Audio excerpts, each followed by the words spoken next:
We want to know what it's really like to be born into this afterwards. Not a vault dweller stepping out into horror. Not a ghoul who remembers ice cream trucks and baseball games. But someone like me, born in the ruins, raised on radiation, taught to count using spent bullet casings. I need to tell someone this. Need to leave something behind before the tremors get worse. Before this sickness that's been eating at me since I touched that glowing pool near Vault 87 finishes what it started. My hands shake now when I write, but you need to understand what we are, what I am, what happens to children who never knew there was supposed to be a sky that wasn't the color of old blood. My first memory isn't of my mother's face. It's the taste of radroach meat, stringy, bitter, with that metallic aftertaste that meant it was safe enough to eat. Mother said I was maybe 3, though nobody really counted years properly. Time was measured in seasons of relative safety, in gaps between raider attacks, in how long the clean water lasted. She told me later that I didn't cry like other babies, the ones who cried too loud, too often. They didn't make it past their first winter. The wasteland trained that out of us before we could walk. You learn things differently when there's no before to compare it to. Other kids, the few that survived, we thought everyone's playground was made of rusted car frames and collapsed overpasses. We played raiders and settlers between the burnt-out houses, using bent pipes as rifles, pretending to shoot each other with finger guns because real bullets were too precious to waste. Nobody taught us these games. We just knew them, absorbed them through our skin like radiation. What do you think shapes a child more? The world they're born into, or the world they're told once existed? Drop your thoughts in the comments. I'd like to know if I'm the only one who feels this way. The settlement where I grew up, we called it Bleak Water, though I doubt you'd find it on any map, was built inside what used to be a shopping mall. The adults had cleared out most of the feral ghouls years before I was born, but sometimes you'd still hear them scratching inside the walls. Mama Dolores, who ran the medical tent, she'd been a child when the bombs fell. She was the only one who remembered things like candy and television, but when she tried to explain them, the words came out broken, like she was speaking about dreams she'd half forgotten. My education consisted of 3 things: reading, from the few books that survived, pages brittle as autumn leaves, counting, ammunition, bottle caps, days since the last attack, and survival. By age 5, I could field strip a 10mm pistol blindfolded. By 7, I knew which mushrooms growing in the subway tunnels would feed you and which would make you see things that weren't there, or worse, things that were there but nobody else could see. By 10, I'd killed my first raider. He wasn't much older than me, maybe 15, part of a group that hit our water purifier. I remember his eyes more than anything, not cruel or angry, just empty, like mine probably. When I pushed that sharpened rebar through his chest, he looked surprised for just a second, then grateful. I understood that look. Sometimes the kindest thing in the wasteland is a quick death, but it wasn't all violence and survival. We had moments, strange, precious moments, that I guess you'd call childhood. There was this old woman, Quiet Sarah we called her. She'd lost her tongue to raiders years back, who would gather us kids and draw pictures in the dirt. Pictures of things we'd never seen. Trees with leaves, dogs without mutations, houses with intact roofs. We thought she was making them up, like fairy tales.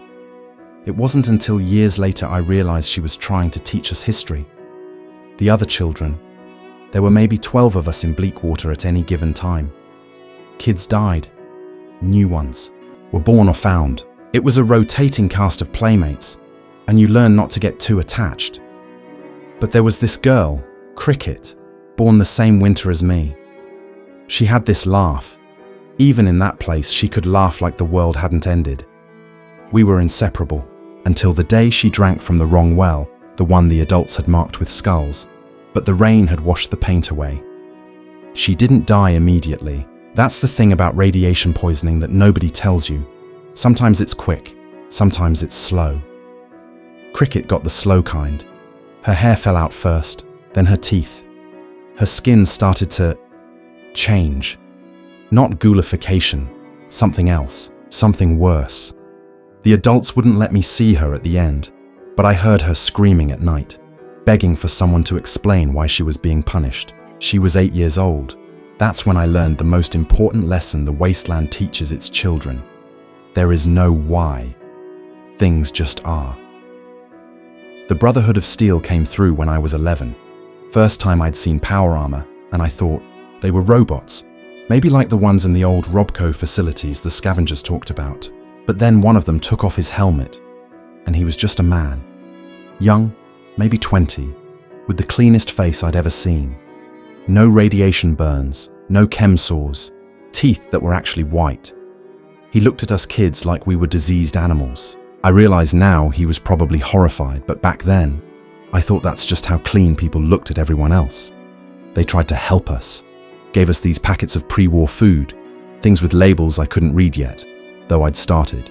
Learning, the first bite of preserved fruit, peaches, they said, made me vomit immediately. My body didn't know what to do with something that wasn't irradiated. The Brotherhood soldier who'd given it to me looked disgusted, said something about genetic degradation to his partner. They left the next day, and I heard one say we were already lost. But we weren't lost. We were just different. We were becoming something else. You have to understand, when you're born into this world, you don't see the horror of it the same way. A Molarat isn't a mutated abomination. It's dinner if you can catch it, danger if you can't. Super mutants aren't tragic victims of FEV experiments. They're just another part of the landscape, like radstorms and collapsed buildings. We had a saying, everything wants to kill you, so make friends with what kills you slower.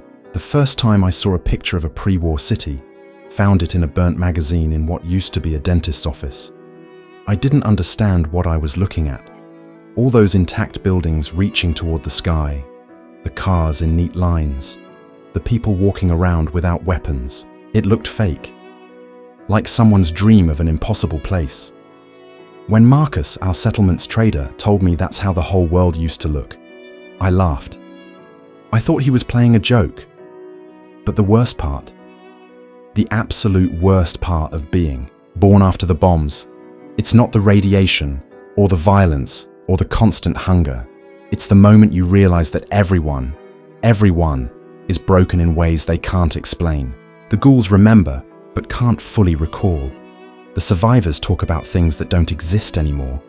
And those of us born after, we're trying to build lives from blueprints we've never seen, following rules from a world that evaporated before our first breath. That realization hit me fully when I turned 13 and started my first real job. Corpse disposal. Every settlement needs someone to deal with the bodies, and kids are small enough to fit into tight spaces where people tend to die. The pay was 2 bottles of purified water per body, 3 if they were particularly mutated. It was in those corpses that I learned what we were becoming. Each body told a story of adaptation or failure. This one's bones were becoming hollow like a bird's. He'd lived near a uranium deposit. That one's muscle fibers had tripled in density, probably been eating Brahmin that fed on FEV-contaminated grass. And sometimes, just sometimes, you'd find someone who looked completely normal on the outside, but when you went to move them, their insides would pour out like water. The radiation was rewriting us from the inside out, and every generation was an experiment.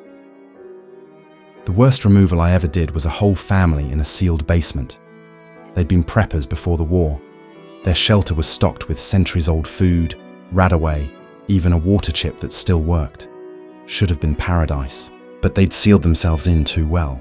When the daughter started showing signs of mutation, scales, the notebook said, growing under her skin like armor, they couldn't exile her. The parents made a choice, the same choice, together. I found them arranged on their beds, like they were just sleeping, empty Med-X syringes scattered on the floor. I took that notebook. Still have it. The father had written, "We were supposed to preserve humanity, but what if humanity isn't worth preserving unchanged? What if Sarah's scales are evolution, not degradation? What if we're the ones who are wrong? Those words haunted me because I'd started noticing things about myself. My eyes adjusted to darkness faster than they should. Cuts healed in days instead of weeks. And sometimes, when the radiation storms rolled in, while everyone else took shelter, I felt energized. Like the rads were feeding something inside me that had been starving. Marcus noticed it too. One day, while teaching me to read the old road signs, he stopped mid-sentence and really looked at me. "You're changing," he said. Not accusing, just observing. We all are. Each generation moves further from what we were, closer to what we need to be. The question is whether we'll still be human when we get there. But what did human even mean? The Enclave, when their iBots occasionally flew through broadcasting their propaganda about pure humanity, they meant something that didn't exist anymore. Even the Vault dwellers, protected in their tin cans, weren't the same. Vault 101, 111, 13, each one a petri dish, growing its own version of human. And out here in the wastes, we were the control group that nobody was controlling.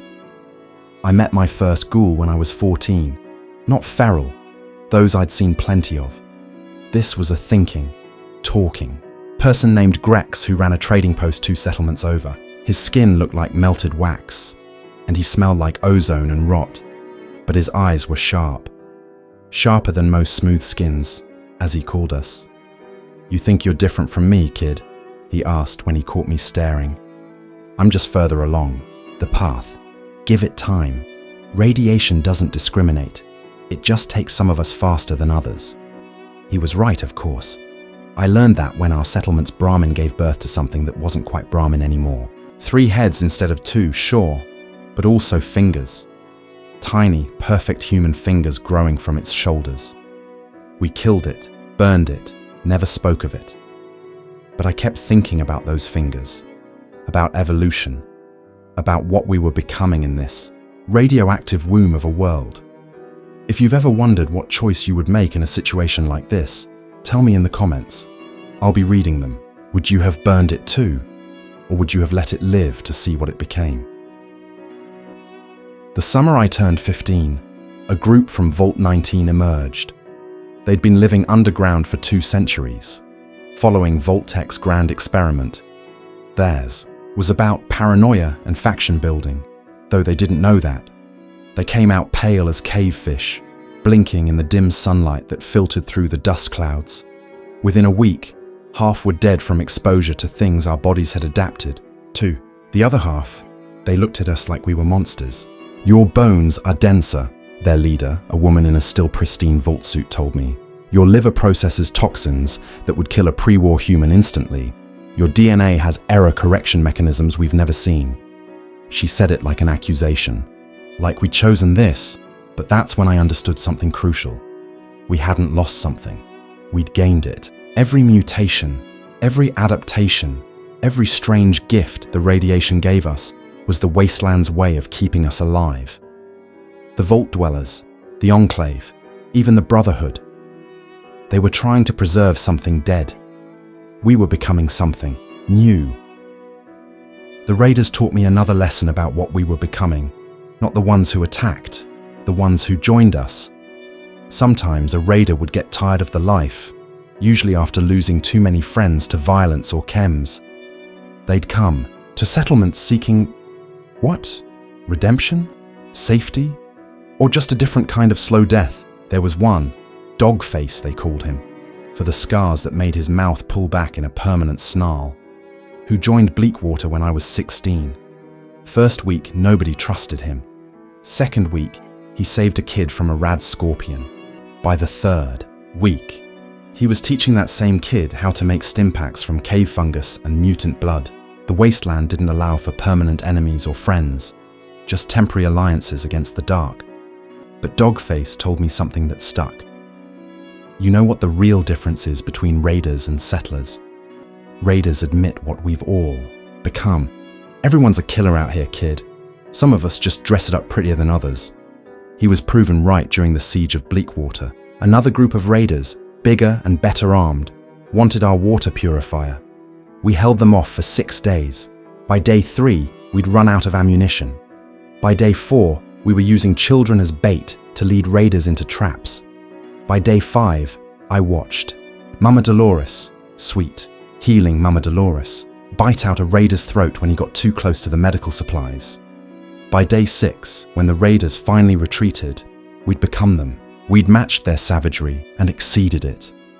The Brotherhood of Steel returned after the siege, different squad this time.